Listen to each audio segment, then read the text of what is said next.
Hey everybody, I'm Jesse, producer of the No Quitting the Home Team podcast.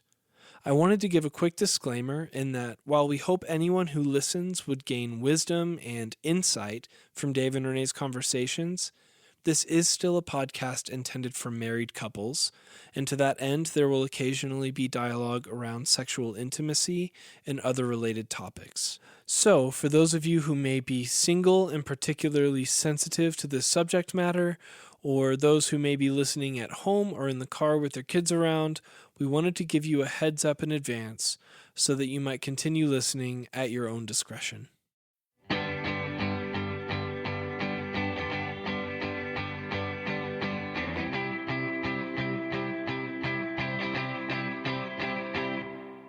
Hello, everyone. Welcome to Season 2, Episode 11 of No Quitting the Home Team. I'm Renee. I'm Dave. I'm Jesse. I'm Jesse. The Terminator. Put that cigarette out, Jesse. Sorry. No smoking on the podcast.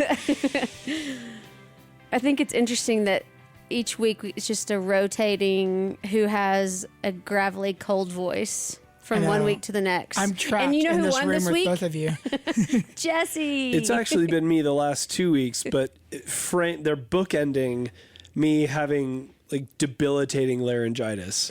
So like Saturday, Sunday of last week, I couldn't speak whatsoever and have been recovering since then. So hopefully by next week, I'll sound like me again. Glad you're feeling better. But do you find that your family kind of likes it?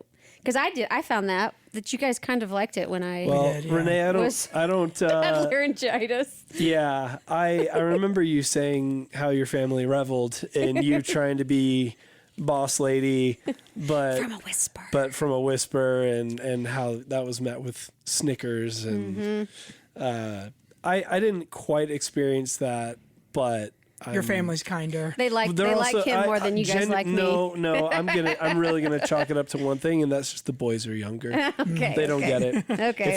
If we were 10 years fast forwarded, I'm sure they would mock me mercilessly. All right. Well, real quick, we are going to talk about a book today that is quite possibly one of the most recognizable marriage books on the market. Would you say that's true? I think it's the most successful marriage book of all time. Okay. And I don't think it's a particularly narrow margin. Yeah, no, it's, if you look at the reviews on Amazon, on Audible, on kind of popular level reviews of this book, it's not even close. 38,000 reviews from Audible. Wow. And it's fairly simple conceptually. Yes. So immediately applicable. Yeah. Don't say the name, but just give some kind of additional teaser. Again, it is in the title of the episode. Oh, that's true. I forget about that. Yes. Okay. That's okay. But this, I think that the tease is that this is the most successful marriage book of all time. And fascinatingly enough, it is a Christian book. Now, I've talked with people who question whether or not it's Christian. Oh. But, and so there must be some discussion about that somewhere. But I'd never read it before. I mean, it's in the ether, so we all kind of know You didn't read components. it? I feel like I read it when we got married or when we were dating. Did you not read it back then? I don't think so. Or maybe I did. It's been a minute. Mm-hmm. But reading it very quickly this week, a lot of it was new to me. And so I'm excited to get into Fresh insight. this book. Yeah. Nice. All right. Well, are you gonna name it or no? Just let people read the 5 Love Languages. Let's go. Gary Chapman. Very good. All right. So how is everyone? How is marriage? How is marriage treating us? It's been a rough week. It's been a rough week. I feel like we're on the tail end of 3 just crazy days. I'm really looking forward to this weekend. It's fall break. Get some quality time together, love language. The emphasis intended. Yes. And I'm looking forward to reconnecting. But as we sit here, for the past 3 days, I feel like personally I've been kind of like it's like a fireman schedule. I've been working basically nonstop for 3 days. And so you and I, we haven't had much time. And I feel like the last time we were sitting down having a podcast, it was very similar. Yep. So yeah, I think a couple of things. A quick disclaimer. I was getting a migraine this morning, and I quickly took my cocktail of drugs that helps keep the pain away. But I often have word finding problems when I have, so it isn't alleviated with my cocktail of drugs. So if I may be a little choppy today. okay. Just so who knows what will come out of my mouth with my migraine or word finding problems, which I think the last couple of days contributed to it, because when your schedule is like it was, you get up often before the 5 o'clock hour, which when your alarm goes off before 5 o'clock, that means I wake up too. And then you're not in bed until midnight. And there's just not much REM sleep that happens between 12 and 4:30 for either of us. Right. And so, yeah, I'm reminded how when we don't connect at all, resentment quickly builds up. Yep. I told someone this morning at a PTA meeting that I feel like the last couple of days I should be paid for, because I feel like my services feel like that I'm a hired employee. So anyway, yeah. But I also am looking forward to fall break. The boys have Friday and Monday off. Yeah. We just have a few things scheduled and hopefully some downtime. Yeah. No, I'm so pumped for it. Hopefully no migraines. No more migraines. Let's avoid that. Yes. So. Be gone, migraine. Yeah. Jesse, how's marriage treating you?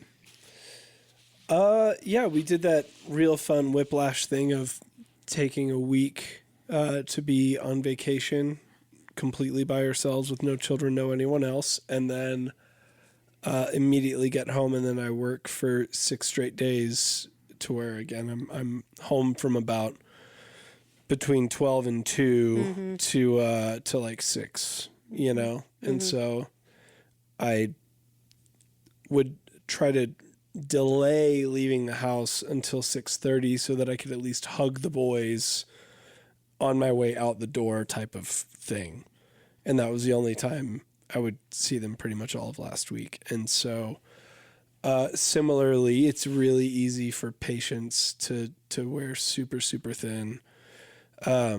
Fortunately, Shell's family were in town, and so they were able to help take care of the boys and make sure that Shell wasn't bearing too much of that burden.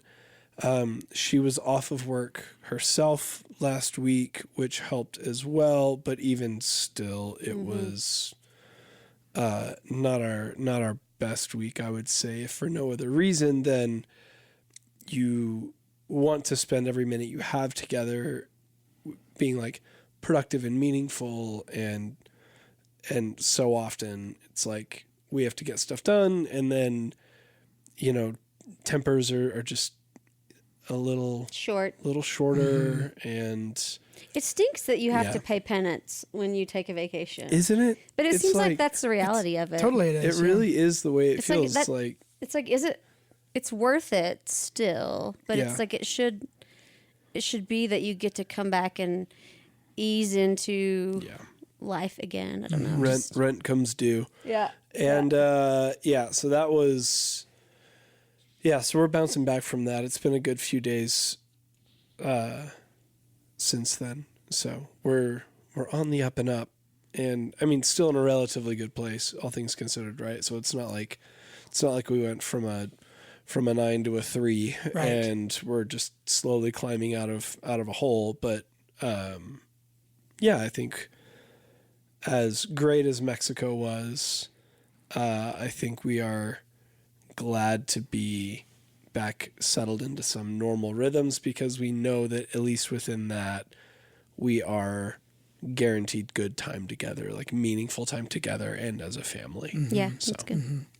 Good. Something else I think is worth mentioning, and for those of you you're in your 40s and you're female, you might resonate with this, is sometimes when you have crazy hormonal stuff going on, you have terrible dreams. Right. Terrible. And so this week, how many nights? Every night I've you've had had like nightmares. horrible nightmares, which it just is such It feels cruel. It's so unsettling. In like the short amount of time we have had to sleep, Yeah. Yeah. it's been like really disturbing Yes. dreams. Yes. And then and part of that is sort of the schedule is so packed and so uneven that I feel like when we're going to bed is so late, and then Right. everything's just a little bit off. Yeah. Yeah. So we've All right. we've had two really not our rosy best rosy weeks. I will say two rosy weeks And in yet- a row. I will say though that last weekend when we did get to spend some time together, Seems like an eternity I know ago. it was like we had an amazing weekend. What did we do? I can't even remember last weekend. We spent a lot of good time together, Oh, okay. and it was it was amazing. We stayed up late like teenagers and watched a movie, and it was Was like that Saturday night? that was Sunday? Sunday night. Sunday when we night. did that. Okay. But I feel like sometimes when we stay up late and watch movies, we're just delaying That's the, right. We the knew what this week monstrous was. week We knew what this week was going to be. that was sort of right on the cusp, and we just sort of took the time that we could, which is late at night. There's a cost to that, which we've paid. in spades. Yes, but man, I will say Sunday night was amazing. It's last day of summer vibes where you're just like Yeah. trying to hold on because Yep. you know what We know were- what the morning means. Yeah, no, we did. So the weekend I thought was great, but then it's been nonstop since then. Yeah. Okay. All right, To the book. to the book. Cheery start. Yes.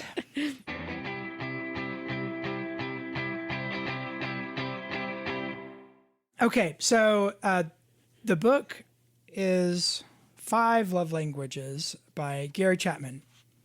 Now, when Chapman wrote this book, he What year did he write it? wrote it in, I don't have a copy of it here, in the early 90s. I'm going to guess like 92. Jesse's looking it up right now. But early 90s, when he wrote it, he had been a marriage therapist for 30 years and was a successful therapist, counselor. At that point, when he wrote this book, he had had a number of pretty well-attended conferences and tapes. So teachings that have been put on tapes that had been proliferated, are distributed, and had a ton of like positive response. Can I ask you something?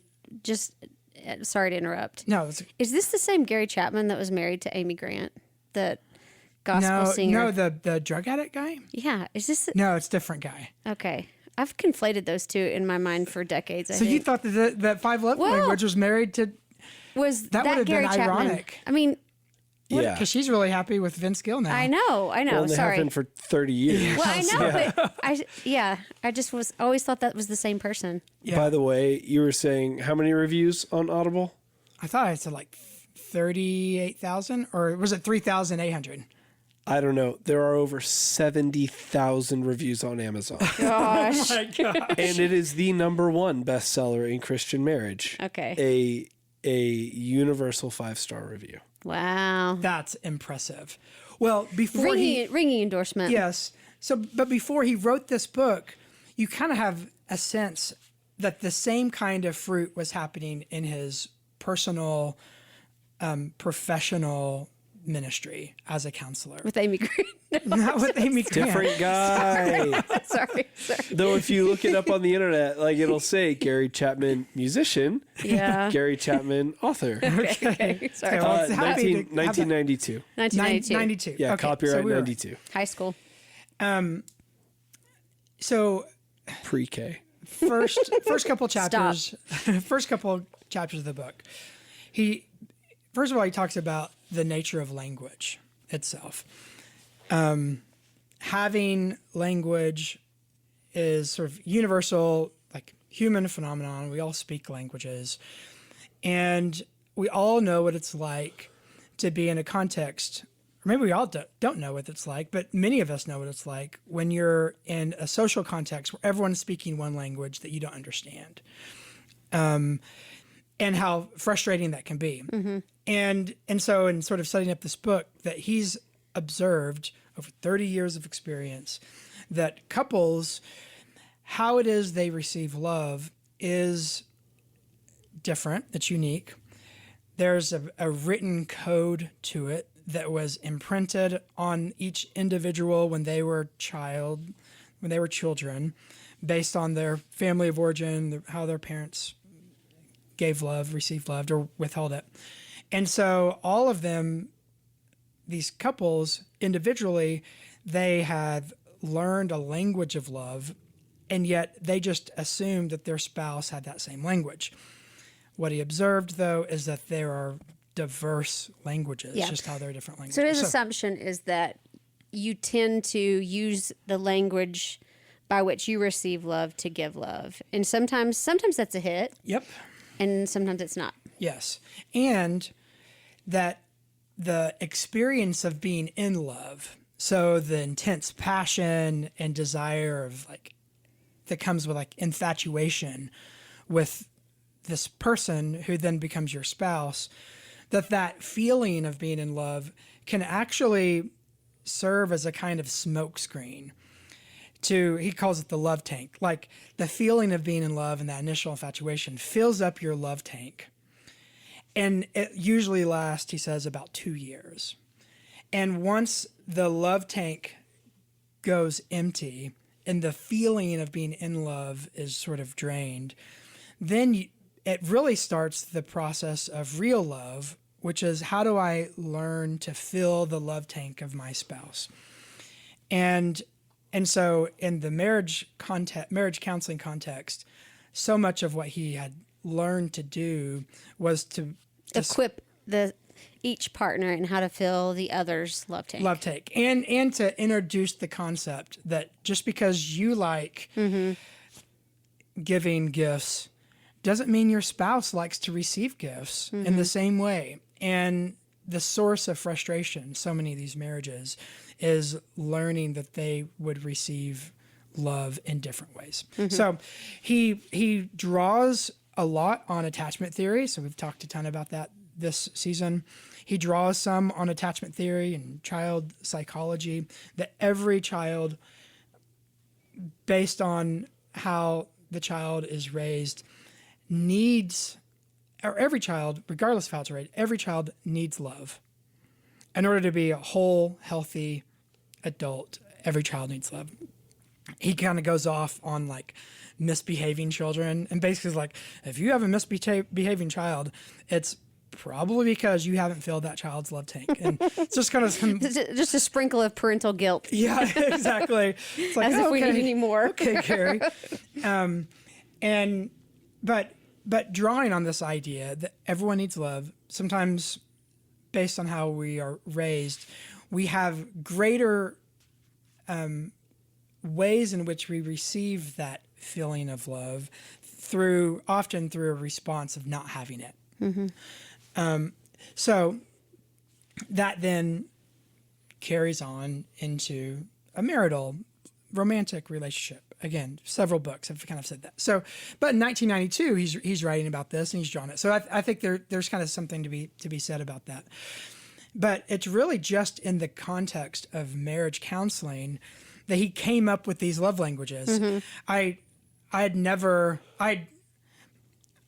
kind of, when I went back to read it, thought, okay, what research sort of what research-based findings are behind, His own brain. yeah, his own brain. And the answer is nothing. Right, his own brain. That's It's the his research. own, yeah, that's it. That's it. My anecdotal observations. Yeah.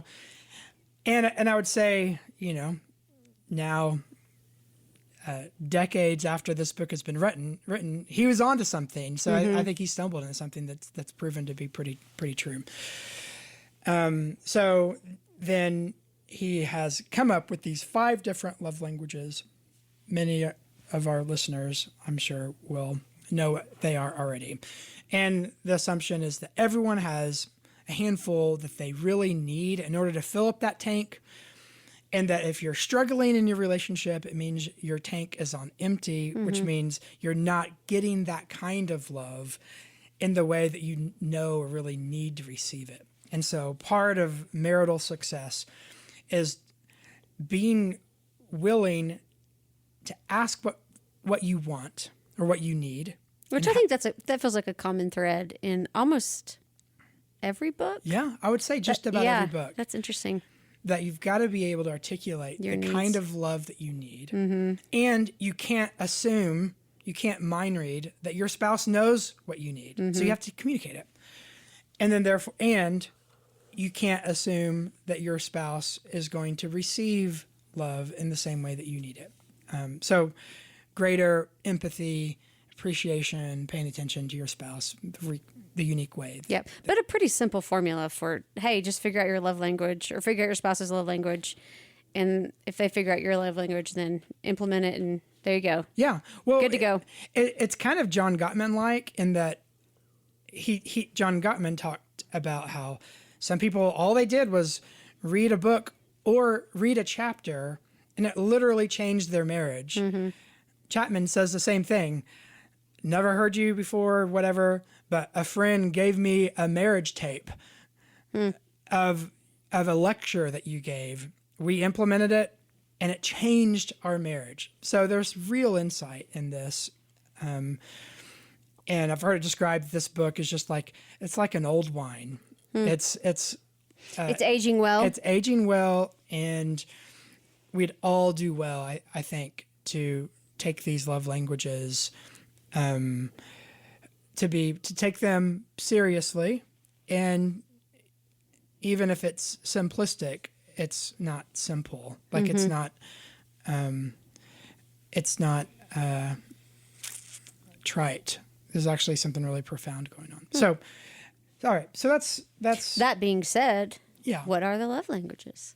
So number 1, words of affirmation. Yeah, just let's list them all first before we. Yeah. Number 1, words of affirmation. And this isn't in order of priority. It's just the order that he describes them in the book. The second love language is quality time. The third love language is gift giving. The fourth is acts of service. And the fifth is physical touch. As an aside, the love languages concept, it's so wildly popular that you can find books on love languages for every context, relational context of your life. Parenting, 5 love languages, parenting. Teenagers, children, in the work. There's a 5 love languages in the workplace. Yeah. Any context, you can find those 5 love languages. So, those are them. Do you feel like there should be more added? Or do you feel like these 5 are pretty representative of the ways people show love to one another? Is there another one you're like, oh, what about this? Nothing jumps out at me. I think if these 5 were taken seriously, even if there is another one, that love tank would be pretty full. Maybe not all the way up to the tippy top. So I'm sure there's something else that's not in here that could supplement it. But I feel like if we take these seriously, then we would be in good shape in terms of marital happiness. And they're pretty self-explanatory in just listing them. Do you feel like they're worth diving deeper into each one? I think a couple, maybe a couple like just words of expansion, Okay. elaboration. So like with words of affirmation, I do appreciate that all of these love languages, he draws on biblical insight. So this is just to clarify, this is a Christian book. So we're classifying this under a Christian marriage book. And words of affirmation, he goes right to Proverbs, he goes right to James, that the power of the tongue is significant.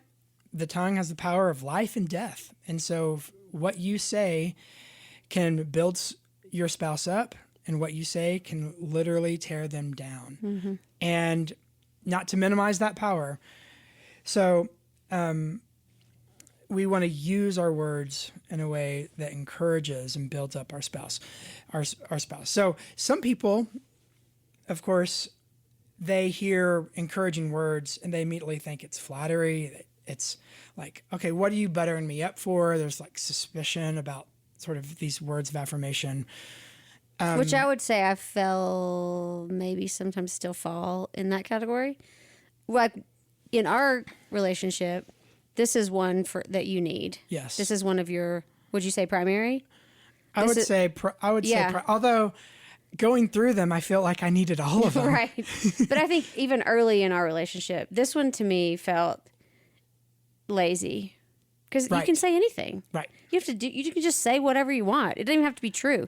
You don't even have to think it. You can just say, like, it just felt easy and lazy. Right. And the fact that you just wanted me to say, I mean, in some ways, what was David, obvious. I think you're amazing. Honey, you're so great. I love being married to you. Like, I had a hard time coming around to how this could be received sincerely. When people can say anything. Right. Insincerely all the time. Right. Like in some ways I'm like, great, I can say something. And at times maybe not mean it, but all you need to do is hear it.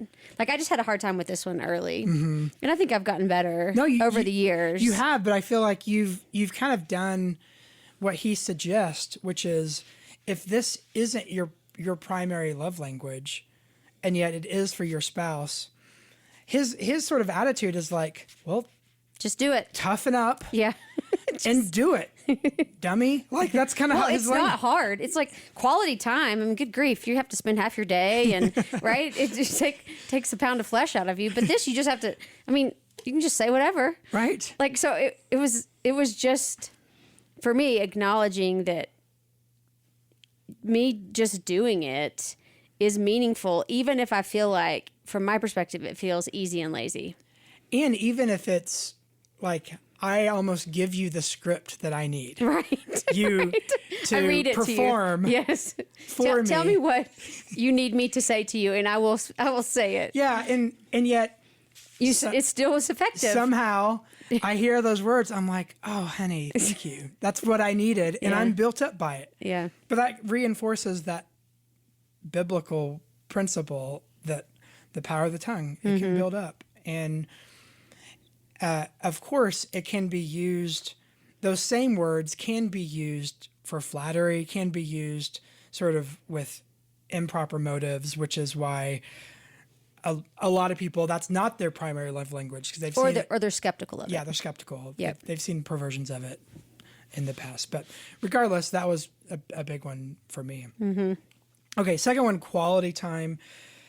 And honey, you explained that so well. Oh, you did such a good job. I really appreciate you taking the time to look into that and explain it well. Thank you. Oh, honey, thank you for that. I really needed that. It's amazing.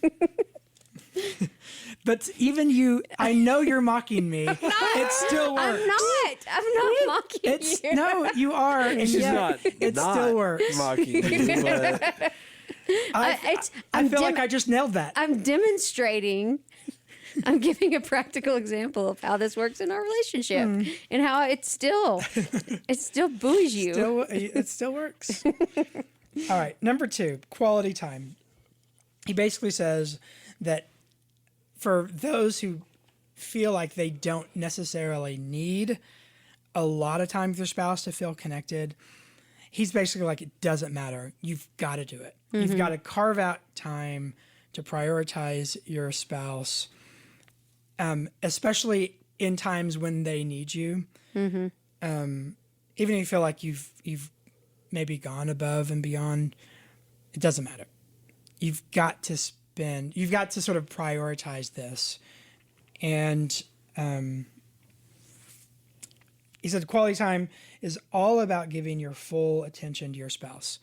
So it reminded me of Attached. The R conversation. What book was that? Emotionally responsive. Hold Me Tight. Hold Me Tight. Yeah. Yep. So Sue Johnson. Available. Oh yeah. Responsive, emotionally present. That's really what he's describing Yep. with quality time. He actually doesn't suggest quality time as being with your spouse watching TV. I kind of want to go against him on that a little bit. I feel like you and I, at least, like watching a game together, we are paying attention together. We're engaged in watching a movie or watching a game or whatever. I think we're a subset of we need quantity time, not necessarily quality. Yeah, because we don't need this intense, locked in eyes. Like I'm present. Like we need quantity time. Yeah, and sometimes not even just doing, like you said, menial things or silly things But to feel each other, to actually feel each other's presence, we need that. Mm-hmm. But so quality time is a big one. Third, gift giving. Now, I didn't know this about him, but he's an anthropologist. He's not a musician. He's not married to Amy Grant. Unreal. He was never. Sorry. He is an anthropologist. He spent years and years studying Human behavior in other cultural settings. And there is importance in gift giving in almost every ancient civilization.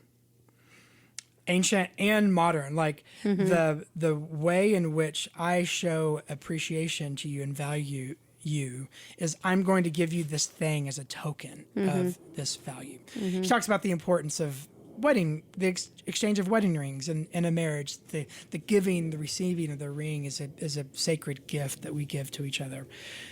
And biblically, the gospel is a gift of grace. Mm-hmm. So God gives us the gift of his own son. And gifts are always, when given, good gifts always change and transform the receiver. It's powerful. And you see this sort of manifest, ultimately with God in the gospel, but then in all these other cultures with gift giving. He also says that in certain family context, in certain cultures, gifts sometimes can be used in manipulative ways, sort of always strings that, like, I'm going to give you this gift, but then that means I'm going to get something out of you. And so... Or you're obligated to me in a certain way. Yes. So some people are very suspicious of receiving gifts because of that. Don't trust gifts. So in a marriage context, someone could have the more traditional perspective of gift. Like, when you give me something, I know it, I receive it because it is a symbol of how you feel about me. Mm-hmm. That's like historically, traditionally, how gifts are received. Other spouses may go like, I'm suspicious of that. What's the catch? Right. Or I think I'm suspicious of this one because of the consumeristic society we live in. Yes. Like, let's just buy more crap. Let's just buy crap, give each other crap. So, but it's interesting because the people I know who this is their love language, it is their love language. Yep. Like, it feels very prominent in how they feel loved. And I mean, we know people that, I'm not going to name names on the podcast. Well, I think we have a child who giving and receiving gifts is really important. And I have a sibling. Yes. That giving, like, so for me, I had to kind of turn off the because a check in myself is to like resist consumerism and resist the pull that American society, marketing in American society just The makes you accumulation of stuff. of crap. So I think this one was linked with that. Like it almost had a bad connotation with materialism. Right. So I had to personally, and I don't think this is either, although you probably like receive, I don't know. This one isn't prominent for either of us, would you say? Maybe not primary. I do like receive, like literally all of these. I'm like, I need that. I need that. I feel more needy now after reading this, not less needy. But I do love gifts, and I love giving. Like for me, I feel like a huge wave of joy when I give you a gift that you receive, and you're like, "This is great." Like I get, and maybe there's almost like a challenge to it because It's hard to get. you like, I like few things. and the things you like you like things that are thoughtful, or thought through. So it's a kind of a challenge for me to give you something that you really like. I do feel like that's the majority of the people I experience where this is their primary love language. It's not about, they don't just want stuff. They want to know that you know them well enough to get them something thoughtful and meaningful. Right? Yeah, totally. And maybe that's part of how you've received gifts, sort of what you don't like about certain versions of gift giving. It's like, oh, you gave me this thing. Well, like, you clearly don't know me. Yeah, but why? Because why? Right. Is there anything about this that has anything to do with me? Yeah. Maybe. So I can see some of that. So that's why it's a chat. It's fun for me to give you something that I think, okay, Renee will really like this. He makes a fascinating point, and I think there's something to this. I used to give couples this advice in marriage counseling, and then I didn't, and now I wonder if I need to again. But he basically says if one spouse, this is their primary gift, their love language, then if it's not yours, then it probably means you have more of a frugal or saving side of your personality. 100%. And he basically says, you're going to have to change your attitude towards money. You need to think of Says the frugal one to that. Well, then you make our budget work, mister. No. Well, this is what he says. You need to think of this gift as an investment in your spouse, in your marriage, and even if it empties or minimizes your savings account, it will give like spring results. Yeah. Later. Yep. I think of that. I've had to switch that with just like eating out. Like on your day off, you would eat out nice every Friday. And I have to really combat the like, well, great. What are we going to have to, where are we going to get this from? In letting it steal the joy of the experience. Right. So, but I like that he named it. Yeah. And just like, okay, you just have to change your attitude on money. Right. It's like, well, that's a tall task. It is a tall task. But that's part of the process of learning and also says one who sold 5 million copies of a book. No, 5 bazillion copies. So him changing his attitude on money is a little bit different than me changing my attitude on money. Right. That's right. But I digress. He also mentions that the attitude of giving, the spirit of giving is the heart of love. And so whether or not we're actually giving physical gifts or not, or spending money or not, the attitude of giving of myself to you ultimately is the heartbeat of love. And you see that in all rife throughout Scripture. God, how do we know that God loves us? He gave his son for us. So gift giving is really a part of our ultimate sort of reality of relationship with God and with each other. So I like that he talked about that. The fourth love language is acts of service. So receiving thoughtful like works for your benefit from your spouse, that's the thing that really kind of fills your tank. Who do you know that this is their primary love language? I feel like you like this. Yeah. Yeah. Although I feel like it's evened out. I feel like early on in marriage, yeah. you really needed it. Maybe just as you're with someone longer, it takes multiple sources to fill the I think tank. so. You need to stop it at quite a few different gas stations. Well, I think this can become like grand gestures after a while. Yeah. And if it's not accompanied with other things, it can ring like, okay, thanks for mowing the lawn, but Right. you're never present with Right. me. Right. And I do think that if you just lean into one without the other, eventually you become hungry for what you're not getting. Right. Over the course of a marriage long term. Yep. So we can't ignore any one of these five, I don't think. But I think there are certainly things that you can do for someone who loves acts of service that you can do that they notice and it fills them up. Yeah. Well, and even think about every episode when we say, how can I make your day better? Every time I tell you, do this, you can do, which equates to an act of service, essentially. Totally. Because I've never said, you can tell me that, X, Y, or Z. It's always something that you can do. Yeah. Yeah. No, it's true. And So which might be a helpful way to discern your spouse's love language. how they answer that question. Yes, How regularly. can I make your day better? Yeah. How they answer that regularly. Yeah. And if it's always doing something or saying something or giving you something, that might be a helpful sort of rubric to try out. Absolutely. Anything else on this?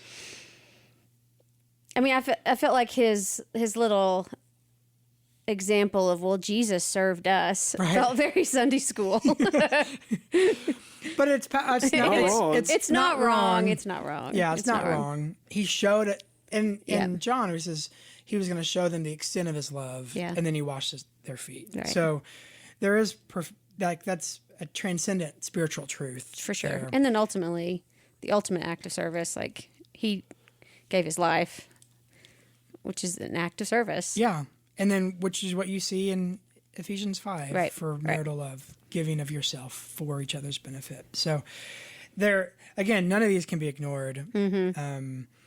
But I think for me, this isn't one that I just intuitively I agree. need. In fact, I think I don't know if I've frustrated you. Maybe I have, but I know I've frustrated people in my life who have done things for me. Like there's like an act of service, and I don't notice it. I would say yes. Yes, I frustrated you. Yes. Can you give me an example? Does anything come to mind? Well, I mean, I think Oh, you give the example Well, that you just realized. yeah. I mean, this is more just a regular, everyday occurrence where you've done something like cooked an amazing meal, or you've worked really hard as an act of service to the family. That is a labor of love, and I don't even notice it. So, and like these are like some even like regular everyday like domestic things, like when you do the laundry and you fold it perfectly, and I just assume like I don't. Hopefully, I'm better at this now by just noticing it. Maybe I am, maybe I'm not. But that's an obvious act of service. Like you're giving of yourself in your life for me, for the boys. And sometimes it's appreciated. Probably more times than not, it's not. And anyway, I think that's huge. Yeah. I would concur. All right. Number 5, physical touch. So he doesn't reference skin hunger. Did you just come up with that term? No, Skin hunger. Skin hunger. I read that in one of all these books and are conflated in my brain. But that one stuck. I get what it is, but it's unsettling. It is unsettling. It My almost skin's sounds hungry. cannibalistic. Yeah, my skin's hungry for more skin. But he basically says, again, referring to attachment theory, attachment studies, all children, all human beings need to be held. They need physical closeness and safety, and in order to thrive. Yeah. And Even so, like neurologically. absolutely. So it's a key part of being human. So that physical touch, then as an adult, is the need for that is there for everyone as a human reality, but for some people more than others. And so as a language, some people maybe don't need Yeah. to have their hand held or the hug as Yeah. much. I'm surprised how many of my friends like intentionally have a king size bed because they don't want to be touched. Like just it isn't as much of a felt need. Right. Or that they need it in small quantities or whatever. Like I think there are varying levels of preference or needs. Do you have a king size bed? We have a queen size bed. And the nice thing about the queen size bed, and neither of us, like we're both 5'9", right? So neither of us are huge people. The nice thing about the queen size bed is if you want to be near one another, you can. And if it's the middle of summer and I need to breathe a little, there's enough, like there's room for us to have our own space as well. Anytime we travel and we're like, oh, a king size bed, that'll be fun. And then like you're trying to sleep in a king size bed and like can't even feel. you can both reach like full arm's length across the bed and still not like touch hands. And it's like, why would anybody The only time I want choose this? I want a king size bed is when I'm mad at you. That's when I want a king size bed. Because I Well- want to be able to scoot far enough away that Well, that's I can't- telling. It is telling. Right? It is telling. Right. But sort of with our current setup, I mean, there's no escape. Right. We have a queen as well. We had a full forever. We did. That was tight. Yeah. We have a queen and then boys that love to come in and snuggle. And so it is tight in there. Yeah, it is tight. So physical touch is a love language. And, you know, we talked about this. Last week, I think. Last week. The 6 seconds, the oxytocin. Which Dave has tried to implement frequently this week. Just get 1, 2, 3, 4. 5. And that oxytocin boost doesn't come until that 6th second. So you got to just hold that kiss a little longer. So, yeah, I think there's something to that. So as a love language, then if you're not that much of a toucher, but your spouse is leaning into it and learning to give that. And I think I'm curious what you would say on this. My impression is that we both have this need. Yeah. And we're snugglers. I would say, though, we don't feel like it's a need because it's very prominent. Right. And always has been in our relationship. So it doesn't feel like a deficit. Yeah. Which is, I think, why when we have a week like this week or last week where we haven't been physically close, like you feel like there's something off because we haven't had this physical touch as much. Right. And maybe that's part of quality time and physical touch. Maybe when we talk about quantity time, I think Those go hand in hand for us. Those are sort of merged together a little bit. Yeah. Yeah, I see that. Yeah. All right. So It that's does feel like all 5 of these are not complicated. They're not hard to conceptualize. They're not hard to implement. It feels like a pretty simple rubric for getting closer in your relationship. It's low-hanging fruit. Yep. So, I mean, my encouragement for listeners this week is to dust off sort of those 5 love languages. Have fresh thoughts on, okay, how does my spouse receive love most profoundly? what are simple ways I can Yeah. Remember and retry. Yes. And people change. I mean, we've talked about Right, this too. right. People change. So just because a love language was X 5 years ago, it may not be X right now for whatever reason. So let's have a fresh assessment of it. And then what I love about old school Gary Chapman counselor, just do it. Chapman. What did I say? Chaplain. Chaplain. Yeah, he's like, he doesn't want to hear any whining about why you can't just do it. Like, just do it. This is, he says this that I think is so cool. Like, he says that true love is intentional, never involuntary. Right. In other words, a lot of people, when they have that in love feeling, so much of their like affection for their spouse Kind is of came upon them. yes, it's involuntary. It's like, what else would I do? Like, I have to do this. He wants to go, no, okay, like, have that go for you in that momentum as long as you can. But when that runs out, then it's the opportunity of real love, which is always intentional, always takes effort. And then you can foster deep love. And this is an awesome rubric to do that intelligently by thinking of these 5 love languages. Yep. What would you say if you had to pick one for yourself and one for me? What would you select? What's your primary, for lack of a better term? I would say primary. For you. Yeah, I'm thinking for me. I mean,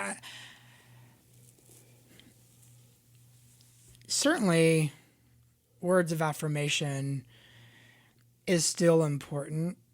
I don't feel like it's as important, but probably because that love tank is high more times than not. I would say that physical touch / quality time. You're gonna say all of them are primary? I'm telling Just you. pick one. Commit. I'm more Pick one. needy. I'm more Commit. needy. Commit to one. Okay, so I would say words of affirmation. Okay, and Still then for number one. me, what about for me? What am I saying for you? Yeah. I would say quality time, 100%. Okay. That's so. What about you for me? And for I yourself? think words of affirmation is the one I still have to intentionally, volitionally remember to do.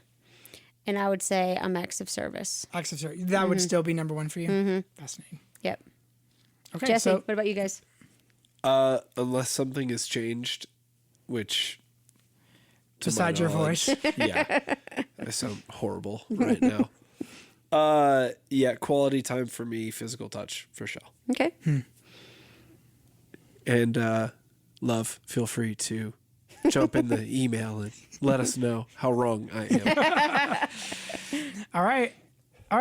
What would you rank it? A quick. 9. Yeah. It's great. Yeah. I would. There's I concur. nothing wrong. I concur. Yeah, nothing wrong with this book. Yep. Strong to quite strong. Yep. Yeah, cool. All right.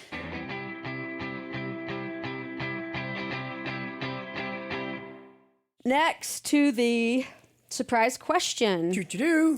which is me, and I don't feel like this is a great one, but Don't say that. it's here nonetheless. Confidence. Renee.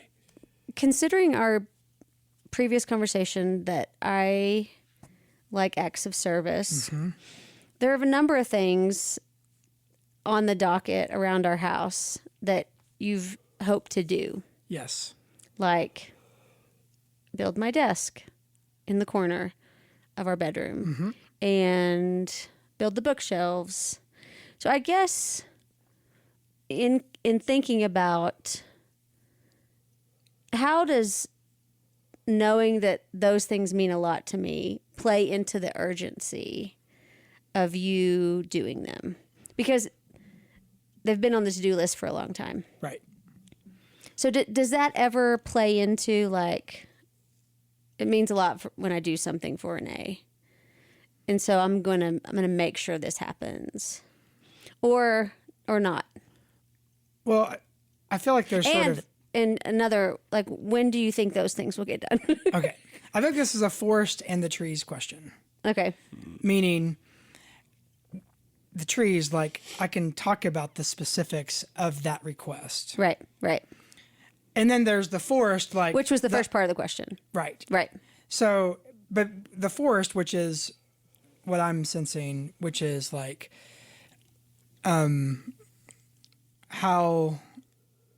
do I understand or exercise giving acts, participating and doing acts of service for you, and how do I prioritize that? Mm-hmm. So, And how does that factor into the urgency of it? right. Well, so let me answer the tree question, then the forest. Okay. Tree question is, I had a week set aside to do both of those things. Mm-hmm. I literally went to get all of the necessary tools and Supplies. to and I have the drawing and all the stuff to do it. And I set aside a week of our vacation to do it. And as I was doing that, financially, Right. you said we can't do it. Right. So I felt Which was true. right. However, I felt disempowered to do that act of service because it went contrary to another value you have, which is financial, sort of, not just financial I security. don't know if that's a value. I think it was just. or It was just. it was a constraint. It was a an real issue of constraint. math. Yeah, a real constraint. Mm-hmm. So, we had talked about it, and I'd literally set aside a week to do it, and had Ian involved. He was going to be my apprentice in building the desk, especially. And then it was like, we don't have the money to do it. So I just felt, I was like, okay.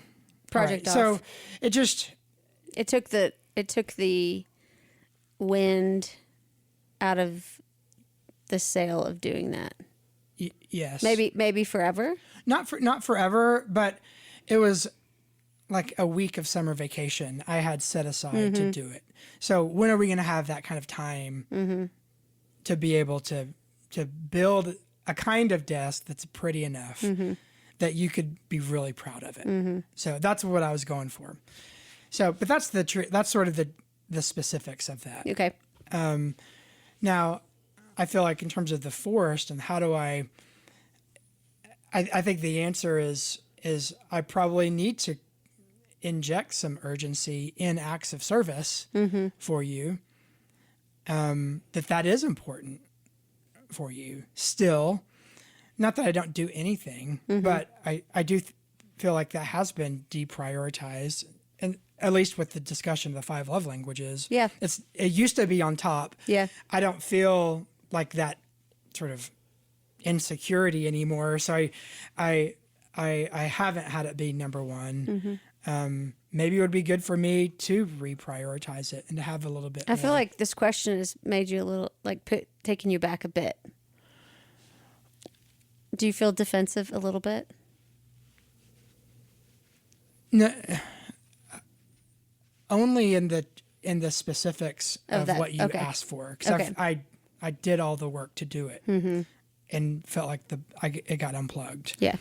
So Unplug not due to my preference. Like, I wouldn't have preferred to unplug it.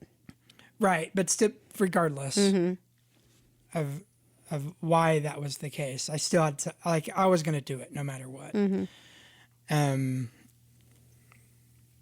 But I don't feel defensive in terms of reprioritizing acts of service. I feel like that's huge. Okay. And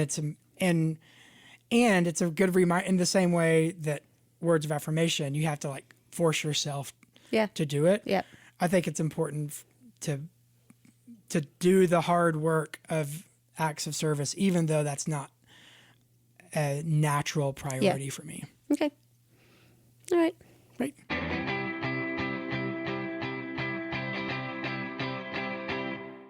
So honey, and maybe this will be interesting, won't it? Honey, how can I make your day better? Today,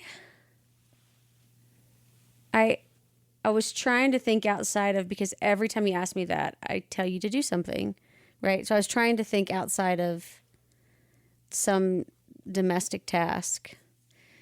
I would say, I don't know. I can't think of any specifics. Okay. All right. Well, I can do that. I can nail that. How can I make your day better? You can't. Not today. It's irreparably damaged. I don't know, honey. I'm gonna have to give you a rain check. I'll get back to you on that. Okay. All right. Ooh, Maybe just part means 2 next week. Yeah. There you maybe go. part of it's migraine. Yeah. I can't come up with. Yeah, see, just chalk it up. Chalk it up. Yeah, Hey, yeah. you go. no, Chalk it up to migraine. the word There it finding is. There it problems. is.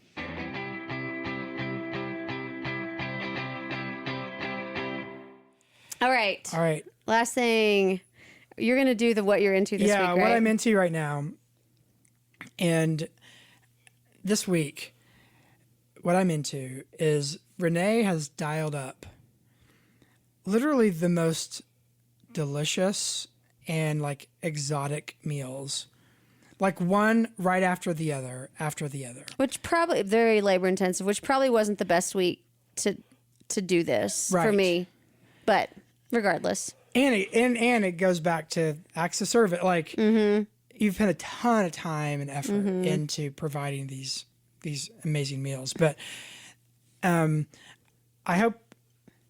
think we've communicated how appreciated they've been. Like you and the boys. Yeah. Yeah. I mean, they've been incredible. So there's been this. My favorite meal of all time is this red curry. Thai red chicken curry. That's like Let's go. out of this world. It's the best thing. I eat a double portion and I eat it. I'm a slow eater and I eat it like even slower than my slow pace. Because he always says, I could eat this. I could eat until I was just sick. Every time I make it, he's like, I could just eat that whole pan until I'm sick.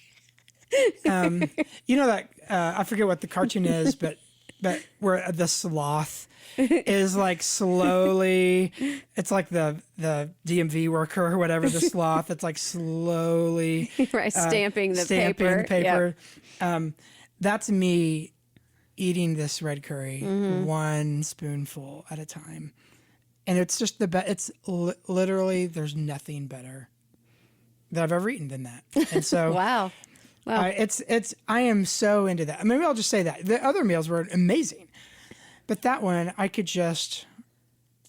this. So I had a double portion in the evening for dinner. You gave me a double portion for lunch that I brought to work. I intentionally heated it up and sat away from the staff. I did not want anyone to intervene, anyone to talk to me. Hey, can you give me a hit of that? Yeah, I wanted. I didn't want. Full savor. I Full didn't want savor. people effect. to interfere with the experience. I sat by myself and back to the staff, and I just for probably about 40 minutes You're so funny. ate it slowly.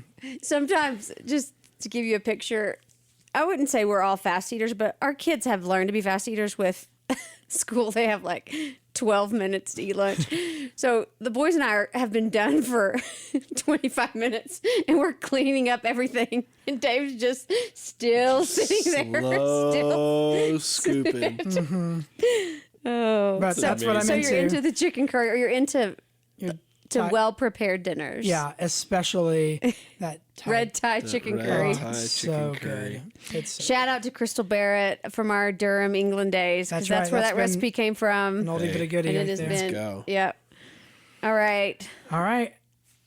Anything, Jesse? Jesse? What are you into? I've got one. Okay. We had a rough, and I think we've talked about this briefly on the podcast before, but we had especially the first half of Jacob's kindergarten year. Pretty rough experience with the teacher. Yeah. And we just had our fall parent-teacher conference with his first grade teacher, and it was incredible. Oh. And you can tell that she is super invested in him, and he's totally bought into what's happening in their classroom. That's awesome. He's thriving and excelling, and you can tell that that she's like glad to have him as a student. So what I'm into is teachers that care and are like invested. There's no better way for you to feel love than to someone to love your kid and know your kid. Yeah. And I know that's like you would hope that would be the standard. Like, well, of course, why would you be a teacher if you didn't love and care about kids? Unfortunately, I think that there is some degree of, whether that's unmet expectations or, maybe you didn't get the class that you wanted, or you're not at the school you wanted to be teaching. I don't know. There are many reasons why teachers can be burned out and frustrated, and kids are tough. And so I'm not trying to downplay at all the hard work the teachers do. I'm saying that the difference that we see in our kid, having been with a teacher that was less engaged versus a teacher that's more engaged, it's staggering.